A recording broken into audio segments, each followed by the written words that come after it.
Hello everyone, চলে আসলাম দার্জিলিংয়ের second blog নিয়ে। লাস্ট ভিডিওতে আমি দেখিয়েছিলাম যে তিনচুলেতে আমরা কোথায় কি করলাম, কোথায় থাকলাম, কি খেলাম সব কিছু। এই ব্লগে আমি দেখাবো দার্জিলিংয়ে আমরা কি করলাম, কোথায় গেলাম আর কিভাবে কাটালাম। তো চলুন শুরু করা যাক আজকের ভিডিও। তিনচুলে থেকে আমরা দার্জিলিং যাওয়ার উদ্দেশ্যে যখন বেরোই, যে গাড়িটা আমরা বুক করেছিলাম তার সাথে আগেই আমরা কথা বলে নিয়েছিলাম যে সে আমাদেরকে লামাহাটা ইকো পার্ক দেখে তবে আমাদের যে গন্তব্যস্থান দার্জিলিংয়ের রিভলভার হোটেল সেখানে আমাদের ড্রপ করে দেবে। গাড়িটা আমরা বুক করেছিলাম অভিরাজ হোমস্টে থেকেই, যেটা আমরা তিনচুলেতে যেখানে ছিলাম। তো ভাড়া পড়েছিল 3,000 টাকা, আর আমাদের একটা 7 সিটারে গাড়ি দিয়েছিল। তিনচুলে থেকে এই লামাহাটার দূরত্ব খুব বেশি নয়। আপনারা যারা দার্জিলিং আসছেন তিনচুলে হয়ে অবশ্যই কিন্তু এই লামাহাটা ইকো পার্কটা কভার করবেন। লামাহাটা ইকো পার্কে আপনার এন্ট্রি ফিজ আছে, অ্যাডাল্ট পিছু 20 টাকা, তবে বাচ্চাদের জন্য 5 বছরের নিচে কোনো ভাড়া এরা ধার্য করেনি। আমাদের প্ল্যান ছিল এখানে আমরা কিছুটা সময় কাটিয়ে তারপর আমরা হোটেলের উদ্দেশ্যে রওনা দেব। ওই ধরুন 20-25 মিনিট আমরা থাকবো ভেবে এসেছিলাম। সেখানে আমরা 30 মিনিটের বদলে পাক্কা 1 ঘন্টা এখানে ছিলাম। জায়গাটা এতটাই অপূর্ব আর আপনাদের এতটা ভালো লাগবে এখানে আসলে যে মনে হয় যে আরও কিছুক্ষণ থাকি। আমরা সবাই খুব এনজয় করেছিলাম এখানে। আর যেহেতু কোনো মেঘলা আকাশ ছিল না, এতটাই রৌদ্র ছিল চারদিকে যে ভালো লাগছিল ঘুরে বেড়াতে আর অবশ্যই ছবি তুলতে। আমরা এই নিচটাতেই ঘুরে বেরিয়েছিলাম। উপরে যদিও একটা লেক রয়েছে, আর লেকটা বাঁধানো রয়েছে, ওখানে বসার স্থান রয়েছে। আপনারা উপরে উঠলে সেখানে বসে কিছুক্ষণ সময় কাটাতে পারবেন, ছবি তুলতে পারবেন। তবে আমরা উপরটায় আর উঠিনি, আমরা নিচেই অনেকক্ষণ সময় কাটিয়েছিলাম। সেদিনকে কাঞ্চনজঙ্ঘার পুরো রেঞ্জটা দেখা যাচ্ছিল। তো লামাহাটা ইকো পার্ক থেকে জিনিসটা আরও বেশি ভালো লাগছিল, তাই আমরা নিচে দাঁড়িয়েই সেটা সৌন্দর্য উপভোগ করছিলাম। আর এই বনের চক্করে এত রিলস বানানো হয়েছিল যে সেই তুলতে তুলতেই অনেক সময় চলে গেছিল।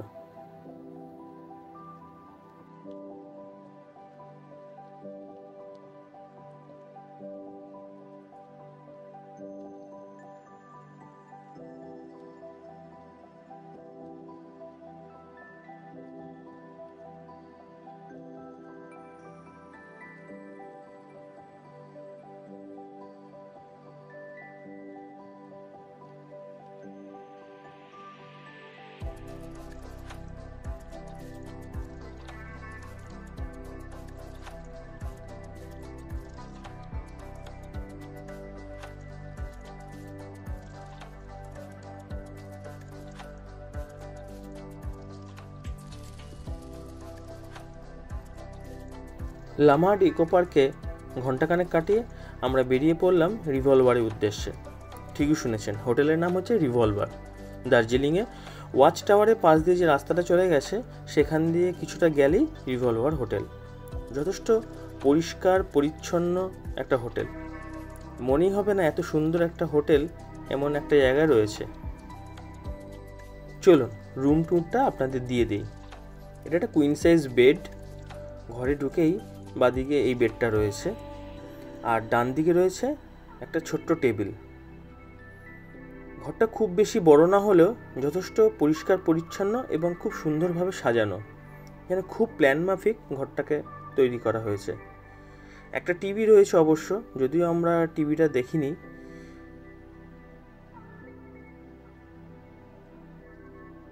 আর চারিদিকে বিটেলসের ছবি ভর্তি, কারণ হোটেলটা বানানোই হয়েছে বিটেলসের উপর নির্ভর করে। এখানে একটা ছোট ওয়ার্ড্রপের মতন রয়েছে, ওয়ার্ড্রপে আপনার জামা কাপড় রাখতে পারবেন। একটা আয়নাও রয়েছে।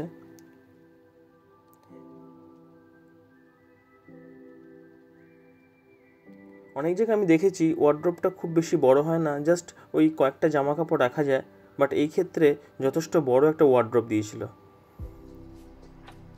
সাথে এই কিটটা আমাদের দিয়েছিল দুটো পরিষ্কার তোয়ালে, যেটা খুব ইম্পর্টেন্ট। বাথরুমটা যথেষ্ট পরিষ্কার আর পরিচ্ছন্ন ছিল। একটা ছোট আয়না ছিল, আর মোস্ট ইম্পর্টেন্টলি একটা গিজার ছিল। গিজার সাধারণত আপনারা দার্জিলিংয়ের ম্যাক্সিমাম হোটেলেই পেয়ে যাবেন, তবে এই গিজারটা যেটা আমার ভালো লেগেছিলো সেটা হচ্ছে খুব ইনস্ট্যান্ট জল গরম হয়ে যাচ্ছিলো, 2-3 মিনিটের মধ্যে কিন্তু গরম জল চলে আসছিল। ছোট একটা ওয়াশ বেসিনও ছিল ভেতরে। কোনো হোটেল চুজ করার আগে বাথরুমটা পরিষ্কার পরিচ্ছন্ন হওয়াটা আমার কাছে কিন্তু টপমোস্ট প্রায়োরিটি। তাদের রুম সাইজ একটু ছোট হলেও আমার অসুবিধা হয় না। এই করিডোরটাতে ঢুকেই একটা বসার জায়গা ছিল, চারিদিকে বিটেলসে বিভিন্ন রকমের ছবি রয়েছে, দেখতেই পাচ্ছেন। এইভাবে ওরা পুরো বিল্ডিংটাকেই সাজিয়েছে। উপরে 5টা রুম রয়েছে আর নিচে একটা বড় রুম রয়েছে, যে রুমটাতে দুটো পাশাপাশি ছোট ছোট রুম রয়েছে এবং রুম দুটো ইন্টারকানেক্টেড। দুটো বেড রয়েছে সেখানে, টোটাল 4 জন ওখানে থাকতে পারবে অ্যাডাল্ট।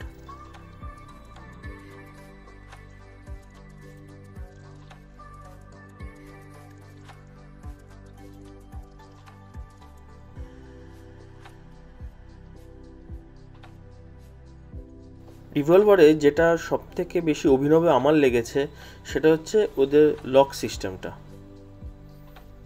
প্রত্যেকটা রুমের ইন্ডিভিজুয়াল লক রয়েছে, কিন্তু সেই লকটার রয়েছে একটা পাসওয়ার্ডের মতন বাক্স রয়েছে, সেই বাক্সতে ওই পাসওয়ার্ডটা দিলে তবে এই লকটা খুলে যায়।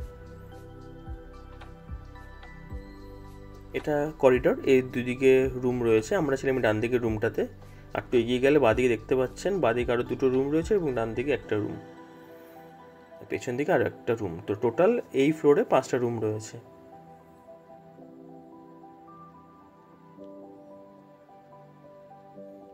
আমার মনে হয় এই পল আর জর্জ এই দুটো রুম থেকে ভিউটা আরও বেশি ভালো দেখা যায়, কারণ এটা অনেকটা কাঞ্চনজঙ্ঘা যে দিকটাতে রয়েছে সেই দিকটায়।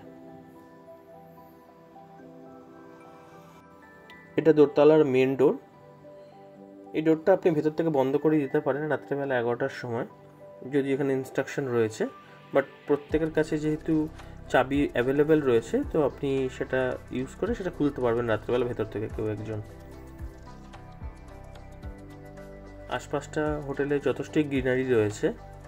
আর যেটা আমার ভালো লাগলো ওটা হচ্ছে কাঠের সিঁড়ি। এই কাঠের সিঁড়ি দিয়ে নিচে চলে আসলে নিচে যে রুমটার আমি কথা বলছিলাম সেই রুমটা রয়েছে। 2টো রুম ইন্টারকানেক্টেড করে একটা বড় রুম। তো আপনারা যখন বড় ফ্যামিলি নিয়ে আসবেন আপনারা কিন্তু এই রুমটা চুজ করতে পারেন। এই রুমে আমাদের 4 জন ছিল। তো রুম থেকে ঢুকলে দেখতে পাচ্ছেন ওদের যে সিস্টেমটা খুবই ভালো, সেটা হলো এখানে গরম জলের ব্যবস্থা রয়েছে, আপনি কফি করতে পারবেন, খুব সাফিসিয়েন্ট জল রয়েছে, আর অনেক কিছু খাবার ওরা দেয় এখানে যেটা আপনি ইউজ করতে পারবেন। একটা মিনি ফ্রিজ রয়েছে, যদিও শীতকালে মিনি ফ্রিজটা আমাদের কোনো কাজে আসেনি।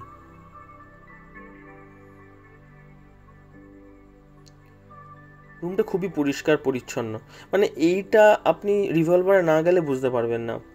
বহু হোটেলে আপনি দেখবেন হয়তো হোটেলের পজিশনটা খুবই ভালো, কিন্তু হোটেল অতটা পরিষ্কার পরিচ্ছন্ন নয়, বিশেষ করে বাথরুমটা।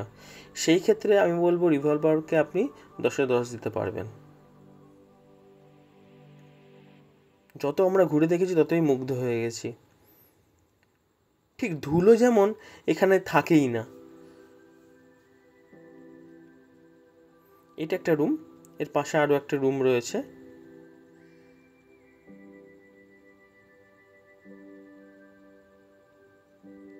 তবে 2টো রুমে জন্য কিন্তু একটাই টয়লেট রয়েছে, সেটাই মাস্টার বেডরুমের ভেতরে। এই মাস্টার বেডরুমটা যথেষ্ট বড়। দেখতে পাচ্ছেন একটা কুইন সাইজ বেড রয়েছে, বেড সাইডে একটা টেবিল রয়েছে, এখানে একটা সোফা টাইপের রয়েছে যেখানে আমরা বসে রাত্রেবেলা অনেক গল্প গুজব করেছিলাম। একটা ছোট্ট সেন্টার টেবিল, অবশ্যই বেড হিটার ছিল, আর এরকম একটা আয়না আর একটা টিভি ছিল। প্রত্যেকটা রুমেই বিটেলসের বহু ছবি, বহু অ্যালবামের কাট আউট রয়েছে।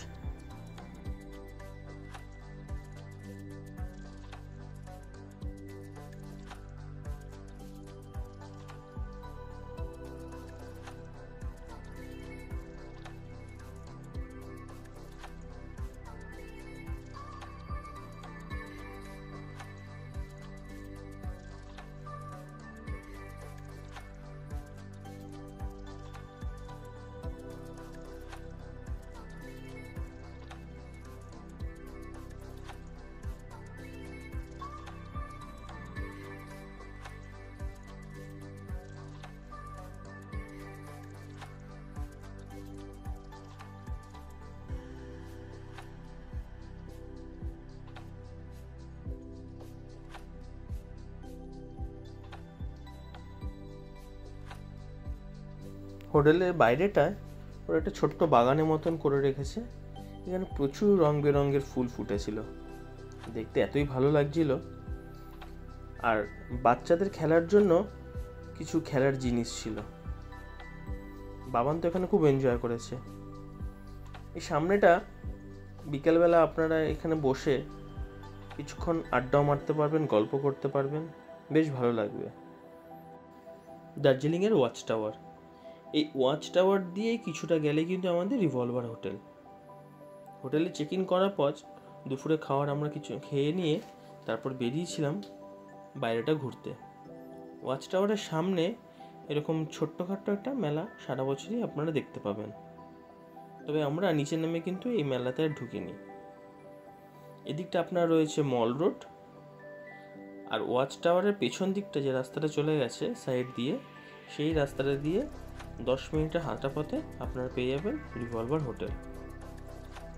আপনার হাতে ডান দিকে পড়বে রিভলভার হোটেলটা, একটা চার্চের ঠিক পেছনে। যে জন্য আমরা তাড়াতাড়ি বেরোনো সেটা হচ্ছে এই কুঙ্গা রেস্টুরেন্টে খাবার খাবো বলে। আমার বোন এই কুঙ্গাতে খাওয়ার জন্য আমার মাথা খারাপ করে দিয়েছিল যে কুঙ্গাতে খেতেই হবে, এত এর রিভিউ পেয়েছে। কুঙ্গার উপরেই রয়েছে হোটেল লুনার। লুনারের পজিশন এতই ভালো যে আপনি এখান থেকে পুরো দার্জিলিং শহরটাকে দেখতে পারবেন। আর কপাল ভালো থাকলে কিছুটা কাঞ্চনজঙ্ঘাও কিন্তু দেখা যেতে পারে। অসংখ্য গাড়ি পার্কিং রয়েছে সামনে, এখানে একটু যানজট হয়েই থাকে। কুঙ্গাতে প্রায় 1 ঘন্টার মতন আমরা লাইনে দাঁড়িয়েছিলাম, তারপরে ভেতরে ঢুকে বসার জায়গা পেলাম। তো 5টার মধ্যে কুঙ্গা বন্ধ হয়ে যায়, চেষ্টা করবেন একটু আগে আসতে, নইলে কিন্তু অনেক আইটেমই ওদের শেষ হয়ে যায়।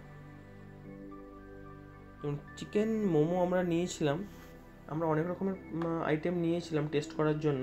চিকেন মোমোটা ওদের কাছে অ্যাভেলেবেল ছিল না, বাট সামহাও আমরা যখন ভেতরে বসি সেই সময় ওরা কোনো রকমভাবে ওটাকে অ্যারেঞ্জ করে। সবাই অধীর আগ্রহে বসে আছে কখন খাবার আসবে, কখন খাবার আসবে। খাবার অর্ডার দিয়ে আমরা প্রায় মিনিট 15 বসেছিলাম, তারপরে এক এক করে কিন্তু খাবার আমাদের দিয়ে গেছিল। খেয়ে টেয়ে ভরপেট কিছুটা রেস্ট নিয়ে আবার বেরিয়ে পড়লাম সামনের দিকে। মল রোড দিয়ে হাঁটতে হাঁটতেই যেটা আপনার চোখে পড়বে বাদিকে, সেটা কিন্তু এই শতাব্দী প্রাচীন গ্লেনারিস। দার্জিলিং আসবেন আর গ্লেনারিসে ঘুরবেন না তা কিন্তু হয় না, দুটোই আজকাল যেন একটা সমার্থক শব্দ হয়ে গেছে। তবে আমার ব্যক্তিগত মতামত হলো গ্লেনারিসে খাবারের দাম কিন্তু যথেষ্ট বেশি। যেমন এই মাফিনগুলোর দাম 30 টাকা থেকে শুরু করে 50 টাকা 70 টাকা পর্যন্ত হয়ে যাচ্ছিল। দেখতে পাচ্ছেন ফ্রুট মাফিন 85 টাকা। তো গ্লেনারিসে কিছুক্ষণ থাকার পরে কিছু খাওয়া দাওয়া আমরা করলাম, করার পরে সেদিনকে আর বেশি ইচ্ছা করছিল না হাঁটার, কারণ সারাদিনই অনেক ধকল গেছে, তো হোটেলে ফিরে আসলাম। পরের দিন সকালবেলা আমাদের প্ল্যান ছিল হোটেল থেকে বেরিয়ে আশপাশটা ঘোরার দার্জিলিংয়ে। সেদিন এই অপূর্ব দৃশ্য দেখতে পারলাম রিভলভারের একদম গেট থেকে। পুরো কাঞ্চনজঙ্ঘাটা দেখা যাচ্ছিল। লাকিলি 2 দিন আগে বৃষ্টি হওয়াতে আকাশ পুরো পরিষ্কার ছিল। মেঘাচ্ছন্ন আকাশ থাকলে কিন্তু এইরকম আপনি দৃশ্য দেখতে পারবেন না। তবে আমার মনে হয়েছে এই গাছটা না থাকলে রিভলভারের উপরের রুমগুলো থেকেও কিন্তু পুরো কাঞ্চনজঙ্ঘাটা একদম দেখা যেত, বাট এই গাছটা থাকার জন্য সেই ভিউটা একটু অবস্ট্রাক্ট হয়ে গেছে। মোবাইলে যতই আমরা ক্যাপচার করি না কেন, সামনে থেকে দেখার অনুভূতি কিন্তু আলাদা। যাই হোক, কিছুক্ষণ এখানে দাঁড়িয়ে থেকে আমরা চললাম আমাদের সাইট সিইংয়ের উদ্দেশ্যে। গাড়ি আমি ভাড়া করেছিলাম মল রোডের সামনে যে গাড়িগুলো দাঁড়িয়ে থাকে সেখানে কথা বলে একটু দরদাম করে আমরা গাড়ি বুক করেছিলাম। যদিও প্রথমে ওরা 2000-2500 টাকা চাইছিল একটা বড় গাড়ির জন্য, 7 সিটার, আপনারা জানেন আমরা 7 জন গেছিলাম, কিন্তু কিছুটা দরদাম করে আমরা ওটা 1800-তে নামিয়ে এনেছিলাম। 1800-তে ওরা বড় গাড়িই দিয়েছিল। প্রথমে আমরা এসেছিলাম পিস পাগোডা। পিস পাগোডা আর জাপানিজ টেম্পল দুটোই একদম পাশাপাশি, তো একটাতে আসলে আপনি দুটো দেখতে পারবেন। কার পার্কিংয়ে ওরা গাড়িটাকে দাঁড় করিয়ে দেয়, তারপর এরকম সিঁড়ি দিয়ে উঠে আপনারা প্রথমে পৌঁছাবেন জাপানিজ টেম্পলে। জাপানিজ টেম্পলটা আমার ভালোই লেগেছে, পরিষ্কার পরিচ্ছন্ন রয়েছে খুব। ওই দিন যথেষ্ট পর্যটক ছিল, আকাশ এত পরিষ্কার ছিল যে যেখানেই আমরা যাচ্ছিলাম কাঞ্চনজঙ্ঘা কিন্তু সেখান থেকে দেখতে পাচ্ছিলাম। জাপানিজ টেম্পল, পিস পাগোডা আর হচ্ছে জু, তার সাথে মিউজিয়াম, এই চারটে আমরা আমাদের 1800 টাকা দিয়ে যে গাড়িটা বুক করেছিলাম তার সাথে কথা বলে নিয়েছিলাম এইভাবে।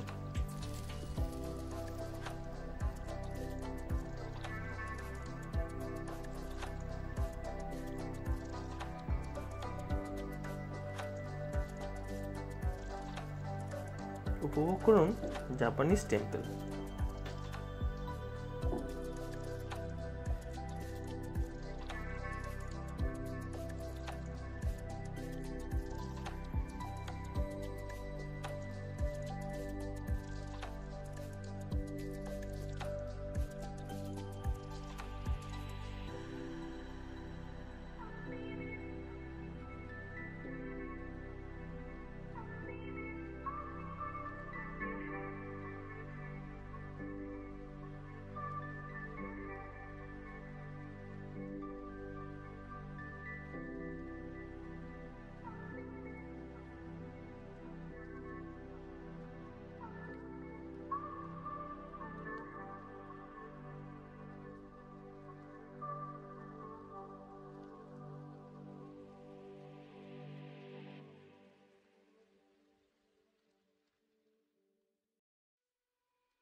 ভেতরটায় একটা সুন্দর আপনারা পরিবেশ দেখতে পারবেন, একটা নীরবতা যেন সবাই পালন করছে, আর জানলা থেকে বাইরের এই অপরূপ দৃশ্যটা আপনারা উপভোগ করতে পারবেন। ক্যামেরা বা মোবাইল দুটোই ভেতরে অ্যালাউড, সো আপনারা নিয়ে যেতে পারেন আর ওখানে আপনাদের কিছু মুহূর্ত ক্যামেরাবন্দি করতে পারেন। জাপানিজ টেম্পল দেখেই একদম ডান দিকে রয়েছে পিস পাগোডা, তবে অবশ্য খুব কম লোকই পিস পাগোডায় যাচ্ছিল, কারণ এত সিঁড়ি রয়েছে, সিঁড়িগুলো দিয়ে উঠে তবে এই পিস পাগোডাতে পৌঁছাতে হচ্ছে। তো আমি দেখছিলাম যে ম্যাক্সিমাম পর্যটকই নিচে বসে রয়েছে জাপানিজ টেম্পলের কাছে, আর কিছু লোক উপরে এসে জাস্ট পিস পাগোডাটা দেখে চলে যাচ্ছে। পিস পাগোডা দেখার পর আমরা চলে আসলাম আমাদের পরবর্তী গন্তব্যস্থান দার্জিলিংয়ের চিড়িয়াখানা। আমি কখনো ওই দার্জিলিংয়ের চিড়িয়াখানাটা আসিনি, কিন্তু এইবার আমি চিড়িয়াখানাতে এসে এত আমার ভালো লাগলো, চারিদিকের পরিবেশ এত পরিষ্কার পরিচ্ছন্ন রয়েছে যে আপনার মনে হবে যেন পরের বার আসলে আপনি আরেকবার ঘুরে যেতে পারবেন। অনেক জীবজন্তু রয়েছে, বাচ্চা নিয়ে আসলে অবশ্যই কিন্তু খুবই উপভোগ্য একটা জায়গা এই চিড়িয়াখানা।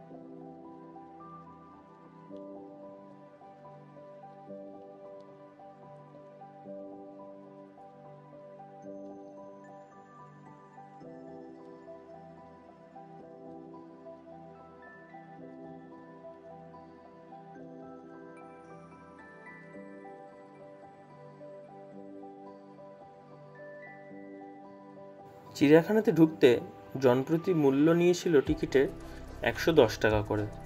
তবে বাবানের কিন্তু টিকিটের মূল্য নেয়নি। 5 বছরের নিচে টিকিট আপনাকে কাটতে হবে না।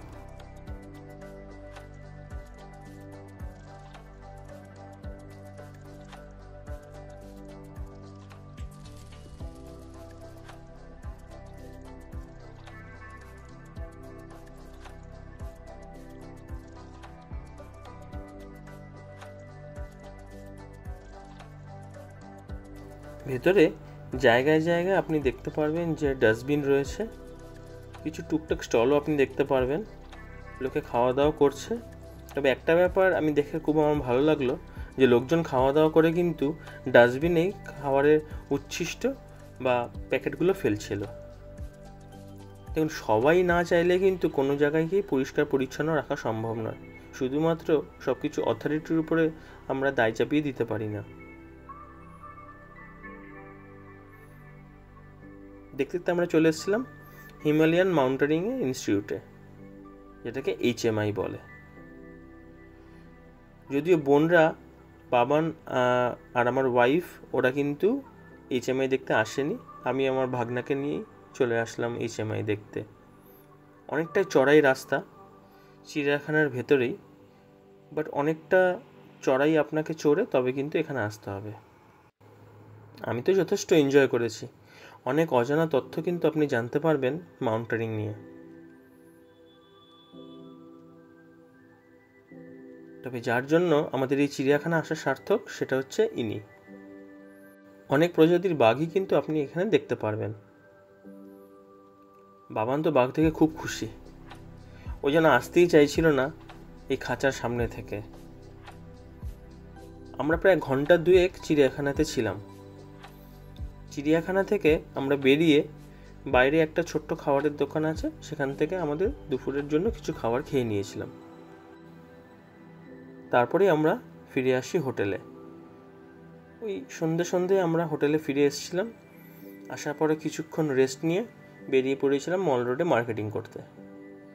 সময় যত গড়াচ্ছিল, মনটা একটু খারাপ হচ্ছিল, কারণ আস্তে আস্তে 4 দিনের ছুটি প্রায় শেষ হতে চলল এবং পরের দিনই আমাদের ফিরে যাওয়ার পালা।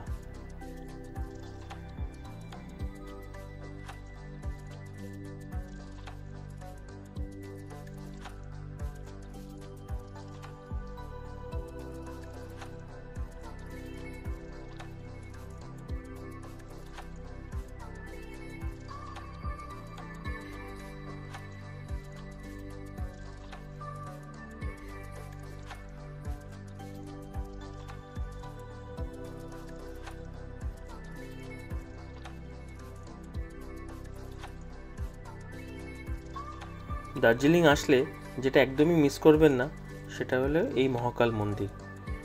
মহাকাল মন্দিরে ওঠার জন্য 2টো রাস্তা রয়েছে। একটা আপনি মল রোড দিয়ে উঠতে পারেন, আরেকটা আপনি গাড়ি নিয়ে আসলে অনেকটা উপরে আপনাকে নামিয়ে দেবে, সেইখান থেকে আপনি আসতে পারেন এই মহাকাল মন্দিরে। আমরা খুব ভোরবেলা মহাকাল মন্দিরে চলে এসেছিলাম, কারণ এই দিনই কিন্তু আমাদের ফেরার জন্য ট্রেন বুক করা ছিল।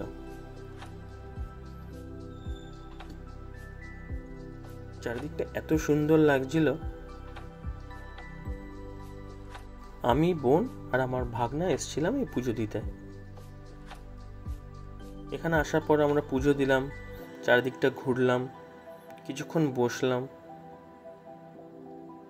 এত ভালো ফিল হচ্ছিল যে সেটা এখানে না আসলে আপনাকে বোঝানো যাবে না। এত উপরে হওয়া সত্ত্বেও মন্দিরে কিন্তু যথেষ্ট লোকজন আগমন করে। আমরা যেহেতু ভোরবেলা এসেছিলাম, তাই অতটা হয়তো দর্শনার্থী ছিল না, বাট বেলা যত বাড়তে থাকে লোকজনের সংখ্যা কিন্তু বাড়তে থাকে।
প্রায় ঘন্টাখানেক মহাকাল মন্দিরে থেকে আস্তে আস্তে আমরা মন্দির থেকে বেরিয়ে আসলাম, কারণ আমাদের কিন্তু এবার ফিরে যেতে হবে। 4 দিনের ছুটির শেষে ফিরে যেতে সবারই একটু মন কেমন করে, আমাদেরও ঠিক তেমনই মনে হচ্ছিল। বাট আবার একবার আসবো ভেবে মনকে বুঝিয়ে আমরা চললাম বাড়ির উদ্দেশ্যে। ফেরার জন্য আমরা যে গাড়িটা বুক করেছিলাম সেটাও ইনোভাই ছিল, আর ভাড়া নিয়েছিল 3,500। আমরা বুক করেছিলাম মল রোড থেকেই। একটু দরদাম করতে পারেন, বাট ওই 3-3,500 টাকা এরা নেবে এনজেপি পর্যন্ত আপনাকে দিয়ে আসতে। যাই হোক, আমরা সময় মতন এনজেপি পৌঁছে গেছিলাম, আর সেখান থেকে আমাদের বাড়ির উদ্দেশ্যে ট্রেনেও সময় মতন উঠে গেছিলাম।